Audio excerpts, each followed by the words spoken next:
হুমায়ুন কবির যেভাবে বিহার ইউপি স্টাইলে আয়ারাম গয়ারামের রাজনীতি করে, ওর ব্যক্তি সত্তা, রাজনৈতিক সত্তা সম্বন্ধে মানুষ সন্দিহান।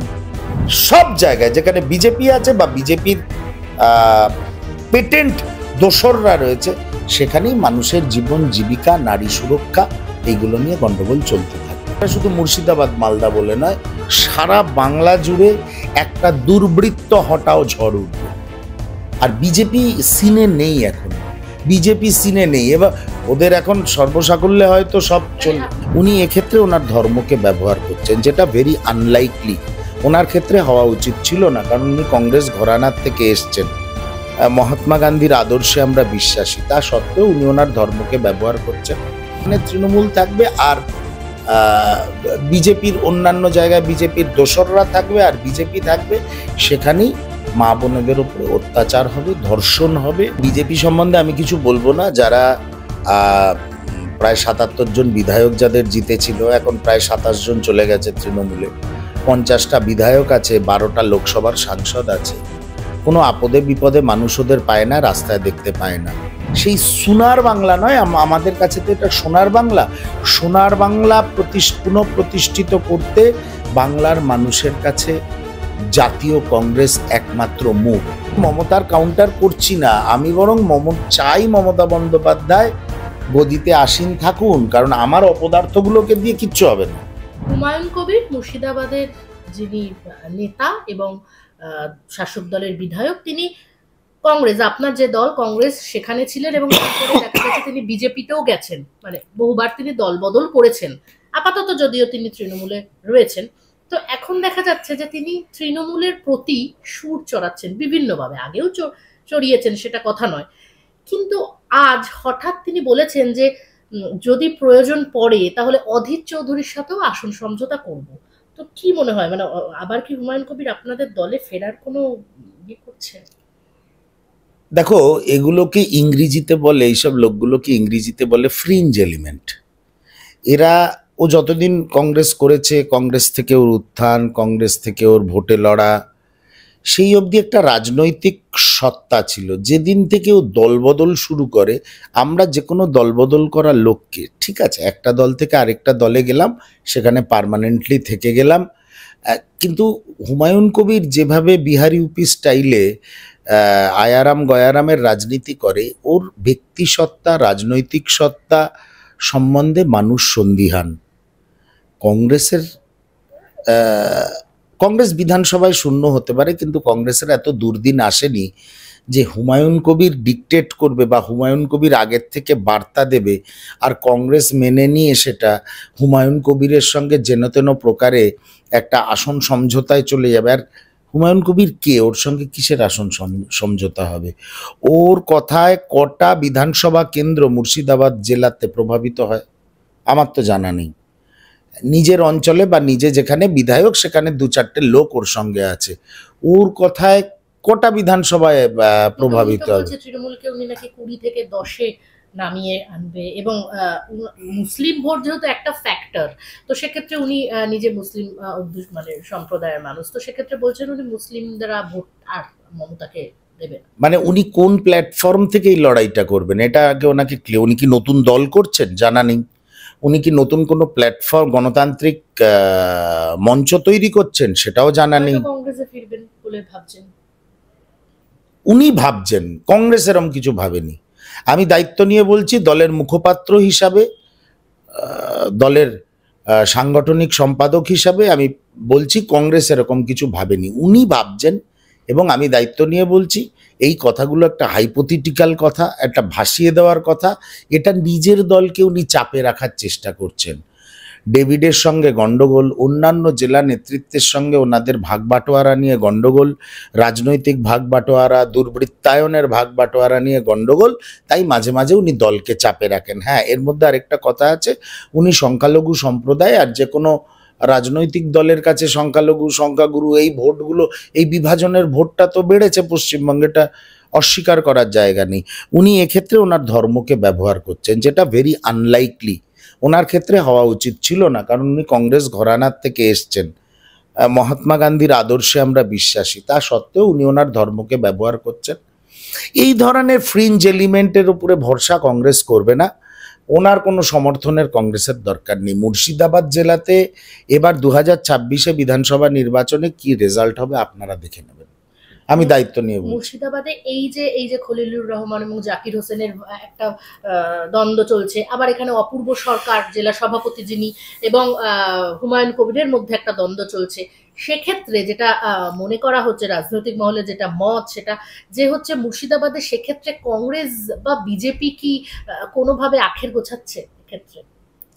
দেখুন, বিজেপি সম্বন্ধে আমি কিছু বলবো না। যারা প্রায় 77 জন বিধায়ক যাদের জিতেছিল, এখন প্রায় 27 জন চলে গেছে তৃণমূলে, 50টা বিধায়ক আছে, 12টা লোকসভার সাংসদ আছে। কোনো আপদে বিপদে মানুষ ওদের পায় না, রাস্তায় দেখতে পায় না। চারানা আটানার বিজেপির নেতারা সব বড় বড় লাইট ওয়েট এলএমজি নিয়ে, দেহরক্ষী নিয়ে ঘোরে, সাধারণ মানুষের সঙ্গে ওদের কোনো যোগাযোগ নেই। তাই বিজেপি সম্বন্ধে যত কম কথা বলা যায় ততই ভালো। এক, দ্বিতীয় কথা হচ্ছে কংগ্রেসের সুবিধার কোনো প্রয়োজন নেই। একটা সময় মানুষ দেননি ভোট। আমরা বহরমপুর, মুর্শিদাবাদ, জঙ্গিপুর সব, এগুলো তো কংগ্রেসের শক্ত ঘাঁটি ছিল, হ্যাঁ, আপনারা সেখানেও ভোট পাননি। ভোট পাইনি আমরা, সেটা ঠিক আছে, কিন্তু মানুষ তো বিচার করে, বিবেচনা করে, এবং আগামী দিনে 2026-এ আপনি ভোটিং প্যাটার্ন দেখবেন মুর্শিদাবাদ, মালদা, উত্তরবঙ্গ থেকে শুরু করে ইভেন দক্ষিণবঙ্গে আপনি মানুষের ভোটিং প্যাটার্নটা দেখবেন। মানুষ এই বিভাজনের রাজনীতি এবং বিভাজনের রাজনীতি বিজেপির, এবং এই যে দুর্বৃত্তদের হাতে মানুষ ক্ষমতার রশি ছেড়ে দিয়েছে, এই বিষয়টাও মানুষ ভাববেন, এবং 2026-এ এই দুর্বৃত্তদের তাড়াতে মানুষ জাতীয় কংগ্রেসের পাশে দাঁড়াবে। এটা শুধু মুর্শিদাবাদ মালদা বলে নয়, সারা বাংলা জুড়ে একটা দুর্বৃত্ত হটাও ঝড় উঠবে। আর বিজেপি সিনে নেই এখন, বিজেপি সিনে নেই। এবার ওদের এখন সর্বসাকুল্যে হয়তো সব চলে। আপনি বলতে চাইছেন তৃণমূলের বিকল্প তবে কি কংগ্রেস? তৃণমূলের বাংলায় এখন কংগ্রেস আসছে, কংগ্রেসই বাংলার মুখ, বাংলার অস্তিত্বের জন্যে, রবীন্দ্রনাথ, নজরুল, নেতাজি সুভাষের বাংলার অস্তিত্বের জন্যে জাতীয় কংগ্রেসই একমাত্র শক্তি, যারা বাংলাকে ওই সোনার বাংলা, যেগুলো ওরা বলে না সোনার বাংলা, বিভিন্ন নেতারা বিজেপির বলে বেড়ায়, সেই সোনার বাংলা নয়, আমাদের কাছে তো এটা সোনার বাংলা। সোনার বাংলা পুনঃপ্রতিষ্ঠিত করতে বাংলার মানুষের কাছে জাতীয় কংগ্রেস একমাত্র মুখ। কে বিজেপির নেতা কি বলল, কে নারদ কুমার শুভেন্দু অধিকারী কি বলল, কে ওই যে কি নাম বললেন একটু আগে, হুমায়ুন কবির কোথায় কি বলল, এগুলো নিয়ে আমাদের চিন্তা ভাবনা নেই। বাংলার কংগ্রেস সভাপতি শুভঙ্কর সরকারের নেতৃত্বে আমরা অবশ্যই, আমাদের সংগঠন দুর্বল কিন্তু আদর্শটা তো দুর্বল নয়, সেই সংগঠনকে শক্তিশালী করার কাজে আমরা লড়াই করছি। আগামী দিনে সেই লড়াইয়ের ফল আপনারা যখন 2026-এর বিধানসভা নির্বাচন দেখবেন তখন আপনারা বুঝতে পারবেন। আচ্ছা, মহারাষ্ট্রে আপনি ঘটনা শুনেছেন যে মহারাষ্ট্রের পুলিশ একজন যিনি নার্স ডাক্তার, তাকে এরকম ধর্ষণ করেছেন বারংবার, এবং হচ্ছে তিনি হাতে লিখে সুইসাইড করেছেন। এবং তারপর আরো একটি ঘটনা বিজেপির শাসিত রাজ্যে, সেটা হচ্ছে ত্রিপুরায়, সেখানে ওসিকেই, মানে এরকম কালী পুজোর ভাসানে ওসিকেই নেবে মারধর করা হয়েছে। কি বলবেন? সব ডবল ইঞ্জিন সরকারের ফল। আরও একটা ঘটনা আপনি এখনো খবর পেয়েছেন কিনা জানি না, মধ্যপ্রদেশের ইন্দোরে, ওখানে আন্তর্জাতিক ক্রিকেট টুর্নামেন্ট হচ্ছে মহিলাদের। অস্ট্রেলিয়ার দুজন মহিলা ক্রিকেটার, তারা বেরিয়ে হোটেল থেকে ক্যাফেতে যাচ্ছিল, রাস্তায় শ্লীলতাহানি হয়েছে। তাই এইসব ঘটনা দেখুন, মানুষ যত ডবল ইঞ্জিন সরকারকে নিয়ে আসবে, মনে করবে অমিত শাহ ভারতবর্ষের চাণক্য, অমিত শাহর আশীর্বাদ থাকলে, আমাদের রাজ্যে বিজেপির সরকার হলে আমরা একদম শ্রেষ্ঠ আসন লব, তত মানুষ এগুলো দেখবে। আর কেউ যদি মনে করে তৃণমূলকে ভোট দিলে আমরা বিজেপিকে ভোট দিলাম না, তৃণমূল আর বিজেপি এক নয়, তাহলে সেটাও আবার ভুল। এখানে ডবল ইঞ্জিন সরকার অফিসিয়ালি না হলেও ডবল ইঞ্জিন সরকারই চলছে, তাহলে আরজি করের মতন ঘটনা ঘটতো না, এসএসকেএমের শ্লীলতাহানি হতো না। তাহলে আপনি একটা জিনিস লক্ষ্য করে দেখুন, বিজেপি এবং বিজেপির দোসররা যেই জায়গায় রয়েছে, মমতা বন্দ্যোপাধ্যায় পাক্কা নরেন্দ্র মোদীর একজন দোসর। যেখানে যেখানে রয়েছে সেখানে সেখানেই মহিলাদের ওপরে নির্যাতন হচ্ছে, অত্যাচার হচ্ছে, ধর্ষণ হচ্ছে। আজকে আরজিকর কাণ্ডটা আপনি একবার ভেবে দেখুন, এমন নৃশংস একটা কাণ্ড হয়েছে, এত সাহস অপরাধীদের যে আন্তর্জাতিক সংবাদ মাধ্যমে এটা ফলাও করে ছাপা হয়েছে সারা বিশ্বে। এই ধরনের ঘটনা তো বাংলাতেও হয়েছে। যেখানেই তৃণমূল থাকবে, অবশ্য বাংলার বাইরে আর কোনো চান্স নেই, বাংলাতেও কতটা চান্স আছে আমার সন্দেহ, যেখানে তৃণমূল থাকবে আর বিজেপির অন্যান্য জায়গায় বিজেপির দোসররা থাকবে আর বিজেপি থাকবে, সেখানেই মা বোনেদের উপরে অত্যাচার হবে, ধর্ষণ হবে, খুনোখুনি হবে।